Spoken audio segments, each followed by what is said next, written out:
number one question I get when I speak with people across the state is what makes a homeschool teacher want to get involved with reforming North Carolina's public school system. As a product of the North Carolina public school system myself, and like many other parents around the country, I always assumed that my children would go to public school. But when the public school system wasn't meeting the needs of one of my children with learning differences, my husband and I sought alternatives. Since the cost of private education for my 5 children was really out of reach for my family and charter schools were not an option in our town, we decided to homeschool.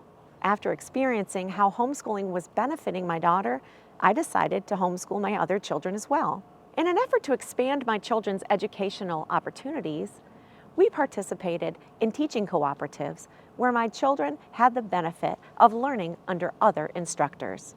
Many parents may start homeschooling because their child is struggling in the public or private school setting or has specific academic or developmental issues that they are attempting to remedy. They might have the thoughts of returning to the typical classroom in the future. But then other families realize that the direct instruction model produces excellent academic outcomes for their children, and they choose to continue on that path throughout high school.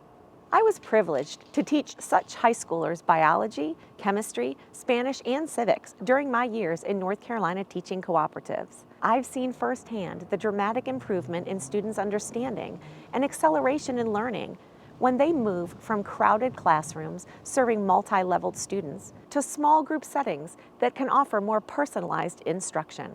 After several years of engaging with educators, legislators, and parents throughout the state, I was inspired to run for superintendent in an effort to improve the educational experience of all North Carolina students by duplicating the ideas from our public school system that are promoting academic excellence and career preparedness, while also incorporating some of the aspects of the small group community-focused strategies that have been so successful in other educational settings.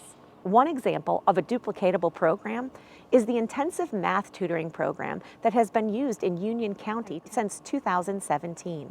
This district has been able to turn around 7 low-performing schools by implementing tutoring for 30 minutes each school day. This is incredibly exciting and a program worth duplicating. Schools in DC have found that in-school tutoring programs not only get students up to speed in reading and math, but they can also reduce absenteeism, which is a serious problem in North Carolina.